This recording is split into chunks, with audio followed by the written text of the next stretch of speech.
cześć, siemanko, witajcie na kanale RGL Retro Gaming Laptop, z tej strony Michał, a dziś cóż, od jakiegoś czasu, co jakiś czas systematycznie dostaję od Was zapytanie, jaki laptop do Windowsa 98, albo jaki laptop do Windowsa XP, albo jaki laptop cross-platformowy do Windowsa 98 i Windowsa XP. I wiecie co, kurde, pokażę Wam, jaki jest w zasadzie ostatecznie chyba najlepszy laptop do obu systemów. Dlatego też, nie przedłużając, dziś przyjrzymy się Dellowi Precision M70. Bestii, która wyszła w 2004 roku i ma tak naprawdę sobą do zaproponowania całkiem fajne podzespoły, które dzisiaj w retro naprawdę dadzą fajnie radę. Więc nie przedłużając, zaczynajmy. Klapa wydaje się być masywna i dobrze skrojona geometrycznie. Jeżeli patrzysz na to, jak ona jest wykonana, dojdziesz do wniosku, że jest to klasa premium, ponieważ każdy, nawet najmniejszy szczegół jest tutaj dopasowany i wszechobecna symetria bardzo ładnie tutaj podkreśla to, co chyba chciał osiągnąć Dell w swoim założeniu, projektując tego laptopa. Po lewej stronie mamy mały wywiew powietrza oraz obok zaraz Kensington Lock. Jeżeli sobie pójdziemy bliżej frontu laptopa, zobaczymy kieszonkę dysku twardego oraz jeden slot na gniazda PCM-CIA. Natomiast przy samej krawędzi mamy jeszcze czytnik Smart Card, czyli tak zwanych kart, które kiedyś służyły do identyfikacji właściciela laptopa korporacyjnego. Z frontu raczej nic nas tutaj szczególnie nie zaskoczy. Mamy tutaj miejsce tak naprawdę tylko na dwa głośniki stereo osadzone symetrycznie od frontu oraz przycisk otwarcia klapy matrycy. Poza tym nie znalazło się tutaj miejsce na nic więcej.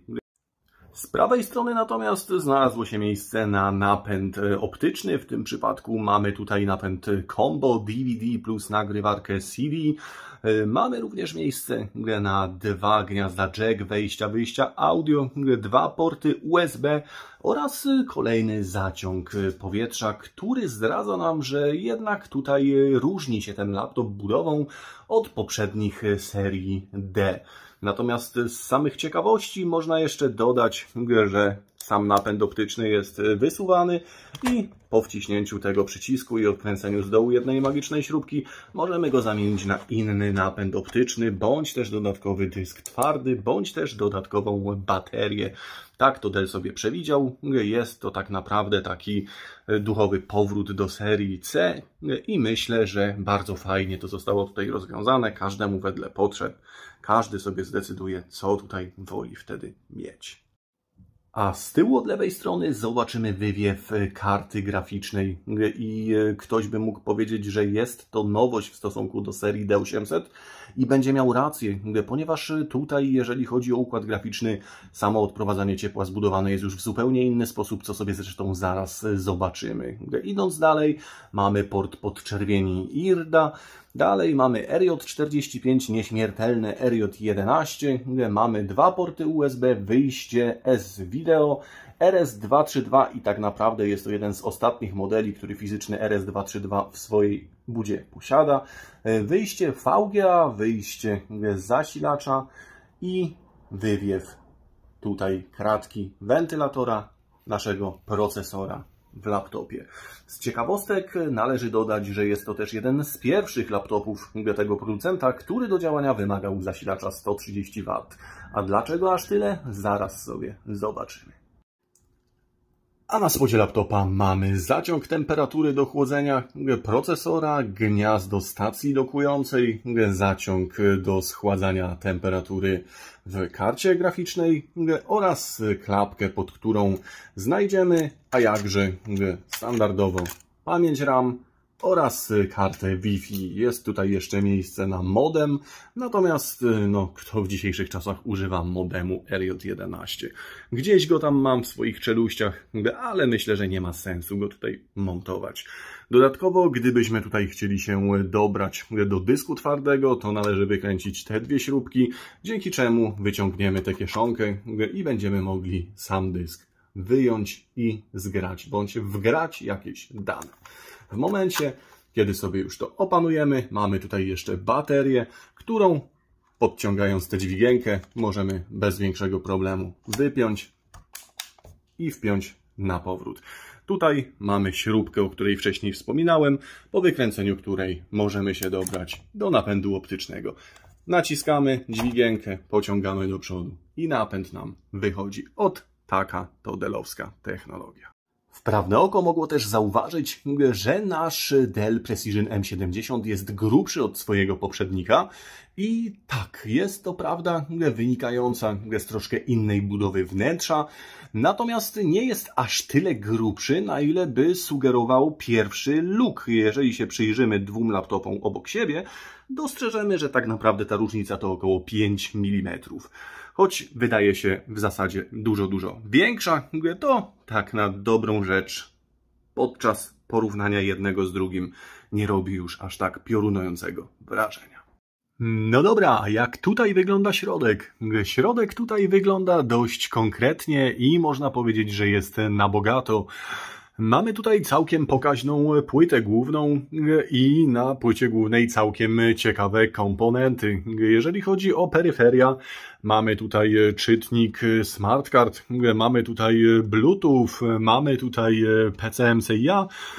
Poniżej mamy kieszonkę z dyskiem jeszcze na IDE, choć jest to już tak naprawdę druga generacja Pentium Mobile, więc tutaj trzeba było zastosować przejściówkę. Generalnie ja tutaj zastosowałem dysk 512 GB SSD w przejściówce z IDE 44 pin na SATA. Jeżeli chodzi o gniazda rozszerzeń, mamy tutaj pamięć RAM, jedną z jednej, jedną z drugiej strony i to są pamięci, które są szybsze od standardowych.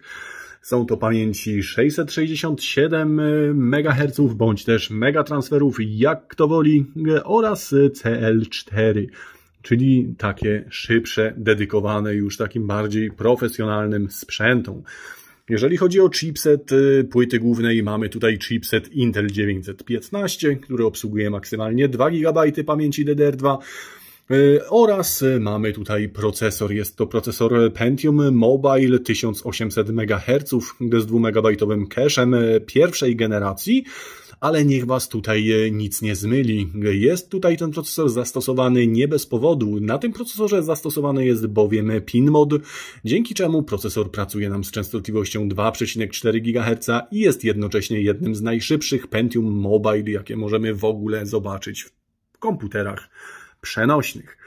Jeżeli chodzi zaś o kartę graficzną, mamy tutaj również ciekawy model. Jest to Nvidia 6800. Jest to karta naprawdę wysokich lotów i jest to jedna z pierwszych kart na PCI Express, które były montowane w tamtym okresie. Jeżeli chodzi o samą kartę, jest to karta montowana na dedykowanym złączu Della i jest to jednocześnie karta, która jest maksymalną kartą, jaką można było w tym kadłubie zainstalować.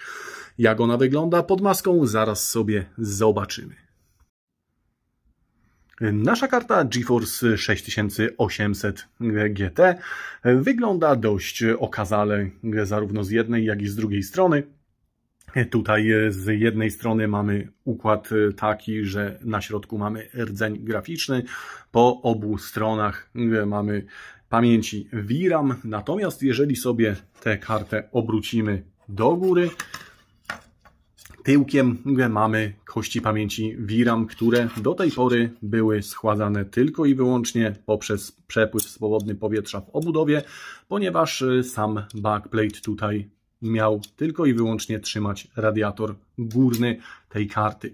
Ale w związku z tym, że przecież jak pamiętacie z poprzednich odcinków, mamy tutaj uszkodzoną kartę 7900 GTX, myślę, że śmiało uda się ten backplate zaadoptować tutaj, dzięki czemu pamięci będą chłodzone obustronnie. Jeżeli by się to udało, no byłoby fajnie. Natomiast czy się uda, zobaczymy. Jeżeli chodzi o radiatory górne, zasadniczo wiele się od siebie nie różnią, więc tutaj nic byśmy ani nie stracili, ani nie zyskali, stosując jeden naprzemiennie z drugim. I tak mniej więcej wygląda pokrótce płyta główna oraz jej komponenty w Dellu Precision M70. A teraz spójrzmy na całość tej konstrukcji oraz jak to jest zbudowane pod względem programowym oraz co na tym śmiga i na co możemy sobie pozwolić. Przyjrzyjmy się więc technikaliom i na pierwszy strzał znawcy marki mogą zobaczyć, że w przeciwieństwie do poprzednich modeli Della, tutaj mamy już nowy layout BIOSu. I tak, jest to pierwszy Dell, który wprowadził nową wersję BIOSu, gdzie jakby jest troszkę więcej opcji i jednocześnie jest to zdecydowanie inaczej wszystko ułożone. Natomiast przyjrzyjmy się samym parametrom. Jeżeli chodzi o procesor, mamy tutaj procesor Pentium Mobile 2,4 GHz. No i w tym momencie ktoś by mógł się zatrzymać i powiedzieć: hej, przecież taki procesor w ogóle nie istnieje. No i zasadniczo miałby rację. Jest to Pentium Mobile 1,8 GHz z PIN modem, który tak naprawdę dzięki PIN modowi ma szynę 533 MHz zamiast 400 i mamy dzięki temu 600 MHz więcej. Działa to tutaj całkowicie stabilnie i jednocześnie robi nam jeden z najszybszych dostępnych na świecie procesorów z linii Pentium Mobile. Jeżeli chodzi o samą pamięć, mamy tutaj 2 GB pamięci RAM DDR2, taktowanej zegarem 533 MHz, bądź dla malkontentów i innych ludzi, którzy uważają, że jest inaczej, 533 megatransferów. Chociaż sam producent, jak widzicie, podaje megaherców. Idąc dalej, dowiemy się, że mamy tutaj 512 GB dysku twardego. Jest to dysk SSD zamontowany tutaj przeze mnie i jest to dysk bodajże Goodram CX40 w jakiejś tam lepszej rewizji z tym lepszym kontrolerem. Generalnie nie ma to tutaj chyba żadnego znaczenia. Zresztą testy samego dysku obejrzymy sobie później. Jeżeli chodzi o napęd optyczny, mamy tutaj CDR-V DVD Combo, co sugeruje nam, że mamy do czynienia, jak wcześniej wspomniałem, z napędem Combo, który odtwarza płyty DVD, ale nagrywa już tylko i wyłącznie płyty CD. Jeżeli chodzi o kartę graficzną, mamy tutaj Nvidia Quadro FX Go 1400. I czym jest Quadro FX Go 1400? No i tutaj robi się tak dość ciekawie, ponieważ Quadro FX Go 1400 to tak naprawdę GeForce 6800 GT. I dzięki temu, że mamy tutaj GeForce'a 6800 GT oraz procesor Pentium Mobile 2,4 GHz, mamy chyba jeden z najlepszych laptopów i jednocześnie najbardziej wymaksowaną konfigurację, jaką możemy mieć w Windowsie 98, a dodatkowym smaczkiem całości jest matryca, bo jak już część z Was na pewno zauważyła, mamy tutaj matrycę Full HD 1920 na 1200 pikseli. I generalnie dużo innych, mniej lub bardziej potrzebnych funkcji, które na potrzeby tego filmu nie są nam do niczego potrzebne. Więc nie przedłużając, przejdźmy sobie do samych systemów operacyjnych. No i cóż, zobaczmy, jak to wygląda pod względem wydajności i może jakiegoś delikatnego overclockingu. Zobaczymy.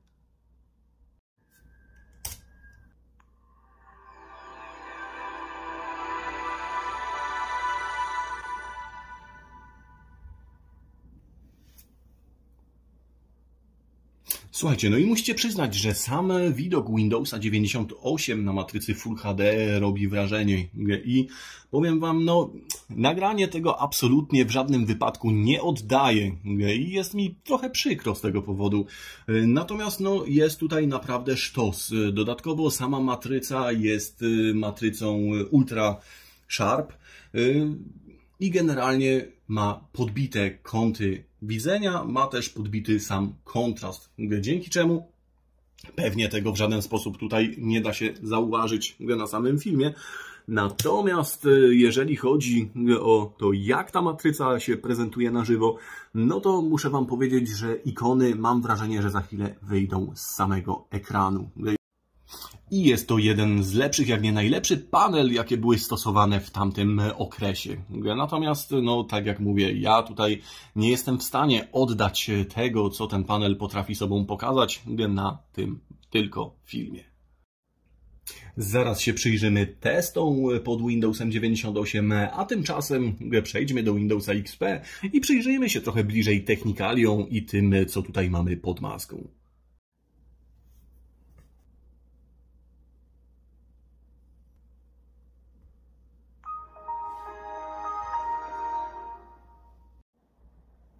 Ok, będąc już w samym systemie, spójrzmy, co tutaj mamy i z czym to się wszystko je. No i tymczasem zobaczmy sobie, jak wygląda tutaj temat samego procesora. I jak widzimy, mamy tutaj Pentium Mobile M745, czyli tak naprawdę Dotan o taktowaniu 1,8 GHz. Co tutaj jest napisane w samej jego specyfikacji, więc zdziwienia raczej nie ma. Natomiast dzięki zastosowaniu PinModa mamy 2394 MHz, czyli tak naprawdę 2,4 GHz na taktowaniu samego procesora, dzięki temu, że udało się nam ustawić magistralę systemową 533 MHz zamiast 400.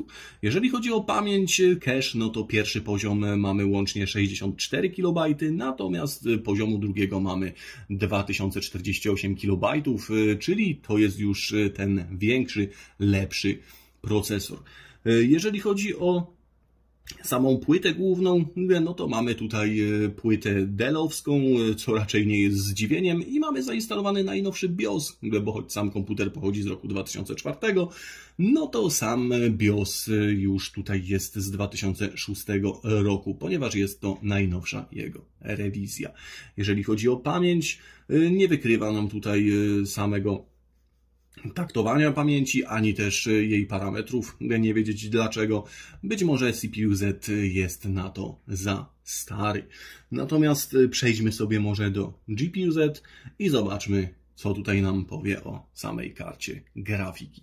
Sama karta grafiki to Nvidia GeForce 6800 GT, po wgraniu oczywiście odpowiednich zmodyfikowanych sterowników. Sama karta charakteryzuje się tym, że ma 8 potoków, ma 8 pikseli, 5 werteksów, jest na szynie PCI Express razy 16 pierwszej generacji i kurde, tutaj trochę szkoda, że to jeszcze nie jest AGP, byłoby z takim trochę większym pazurem. Natomiast no cóż, nie można mieć wszystkiego. Jeżeli chodzi o zgodność, no to mamy tutaj zgodność z DirectM 9.0C oraz mamy tutaj shadery w wersji 3.0. Sama pamięć na karcie jest pamięcią Double Data Rate, czyli tak zwany DDR, i ma wielkość 256 MB.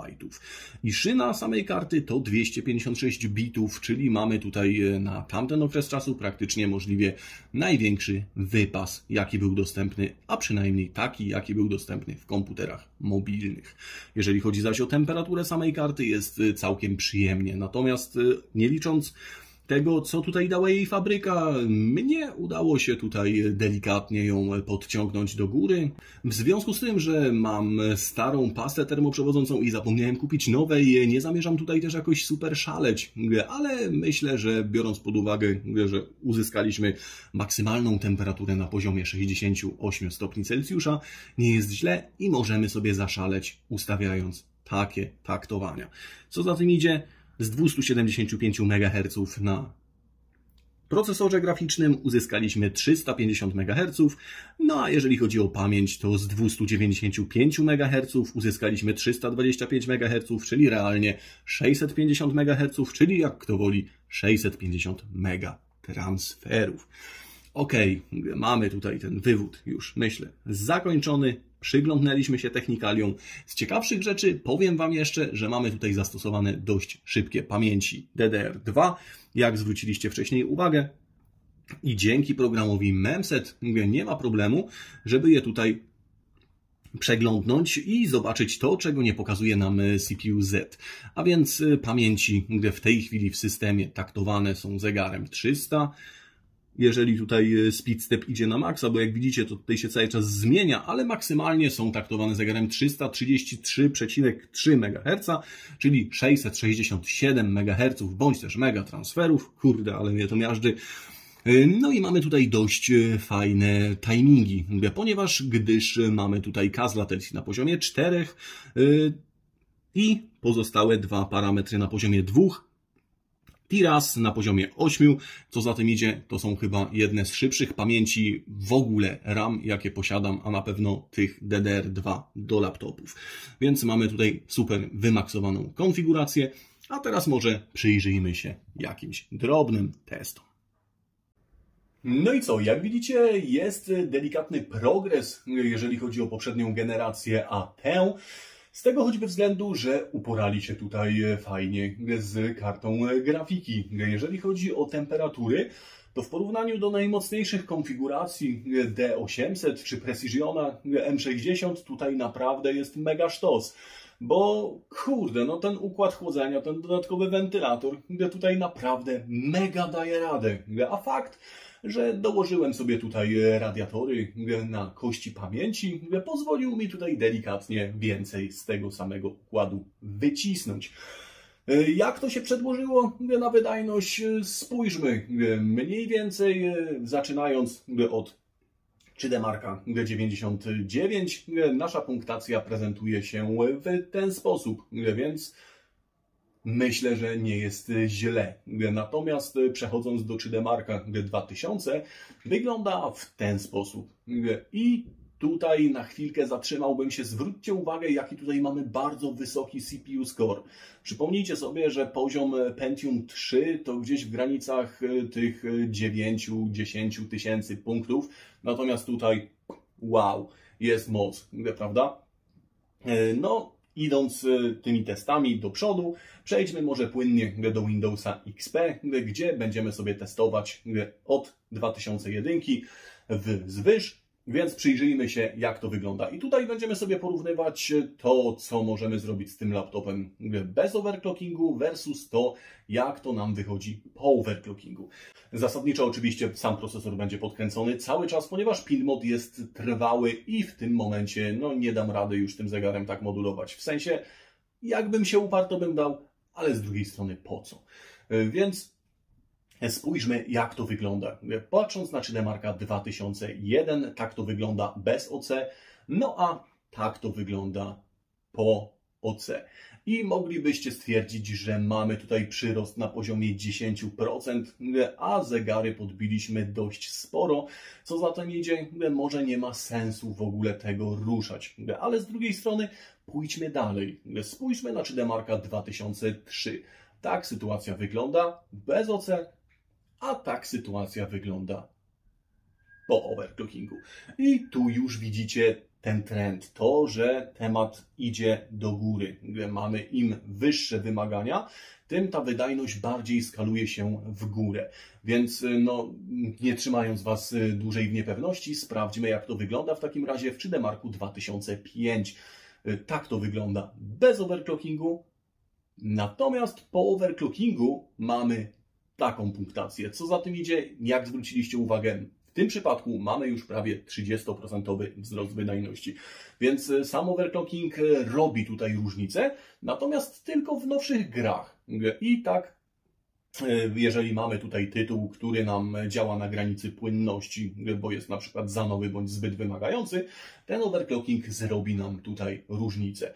Natomiast jeżeli mamy starszy tytuł, który nam już i tak działa powyżej 60 klatek, no to nie ma żadnego sensu tego overclockingu tutaj stosować. Ja tutaj mam dwa tryby. Mam tryb zwykły, mam tryb 3D. Jeżeli potrzebuję czegoś więcej, wrzucam sobie to 3D. A jeżeli chodzi o maksymalny overclocking tego układu graficznego, no to pobawię się dopiero w momencie, kiedy sobie tutaj dam dobrą pastę.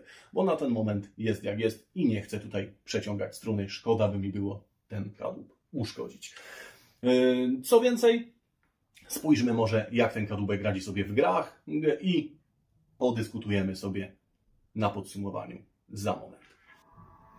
No i co, Far Cry wszystko na maksa, rozdzielczość myślę, że tutaj spróbujemy 1680 na 1050, anti-aliasing razy 4, no i próba mikrofonu.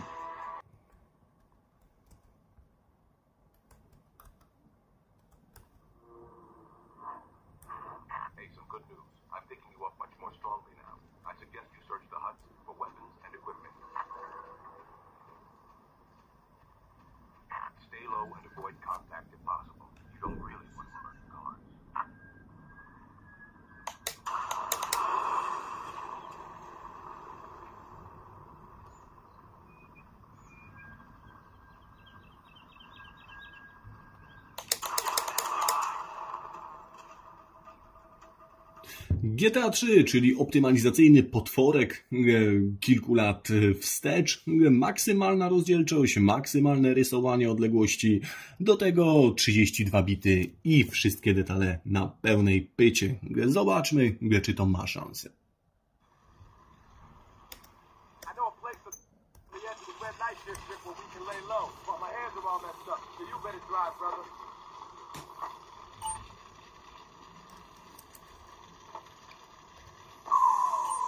Kurde, no powiem wam jedno, ten obraz chce wyjść z tej matrycy, naprawdę jest rewelacyjna i no to co wy widzicie nie oddaje tego co ja widzę na żywo. Natomiast jeżeli chodzi o samą rozgrywkę, no chyba nie ma zdziwienia, na tych parametrach chodzi na maksymalnych detalach i bez zająknięcia zapiernicza jak tylko może. Myślę, że mamy grubo powyżej 60 klatek i tutaj odczucie jest jak najbardziej w pełni pozytywne. A jeżeli już mówimy o optymalizacyjnych potworkach, no cóż, chyba nie moglibyśmy pominąć czegoś, co jest prawdziwym optymalizacyjnym potworem, a mianowicie Gothic 3. Gothic 3 to była zmora tamtych czasów. Gra tak naprawdę wyszła kilka lat po premierze tego laptopa, natomiast no kurde, mało sprzętów ją uciągało płynnie i mało sprzętów uciągają w pełni płynnie do dzisiaj ze względu na shattering, który cały czas występuje niezależnie od konfiguracji. Natomiast czy da się w ogóle grać? Ja tutaj nie będę ryzykował zmieniając to, co ustawił tutaj sam komputer i sprawdźmy, czy to w ogóle ma sens i czy przy takich detalach, przy rozdzielczości 800×600 jesteśmy w stanie tutaj zacząć choćby tę rozgrywkę.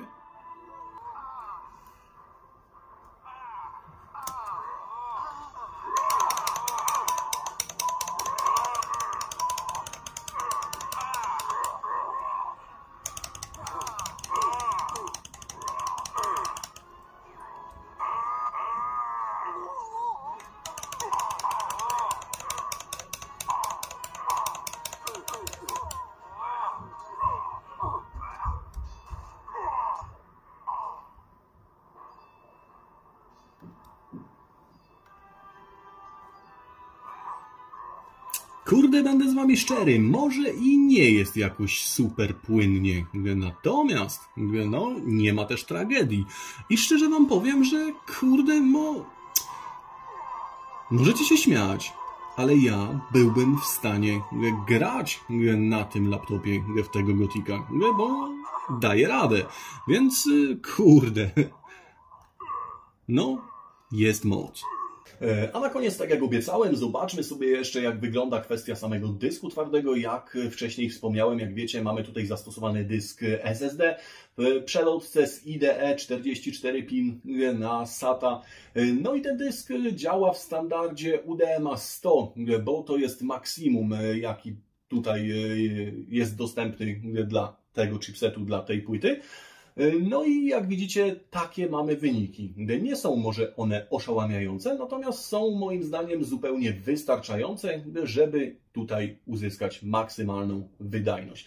Więcej i szybciej i tak się nie da. Generalnie na ten moment wydaje mi się, że i tak, jeżeli chodzi o ten kadłub, mamy maks, co tutaj da się z niego zrobić. I ja wiem, że część z Was jest tak naprawdę na mnie zła, że ja pokazuję takie konfiguracje, ponieważ na dzień dzisiejszy w większości przypadków one są nie do kupienia i nieraz piszecie, że co z tego, że pokazujesz to czy tamto, że słuchajcie, retro równa się cierpliwość. To nie jest tak, że nie są do kupienia.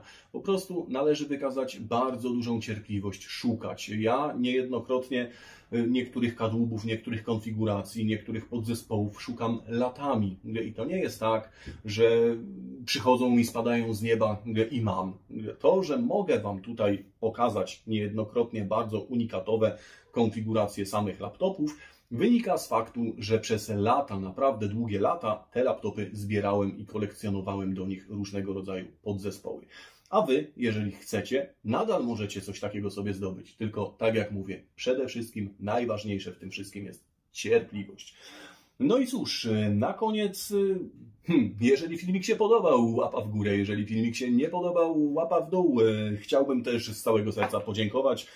Dość rzadko to robię, moja pamięć jest mega ulotna, a powinienem to robić za każdym jednym razem. Więc na koniec chciałbym podziękować wszystkim, ale to wszystkim, którzy wspierają ten kanał, niezależnie od formy, czy to jest forma finansowa, czy to jest forma sprzętu, czy to jest forma dobrego słowa, łapki w górę, subskrypcji. Dzięki wielkie, bo dzięki Wam i dla Was ten kanał ciągle się rozwija.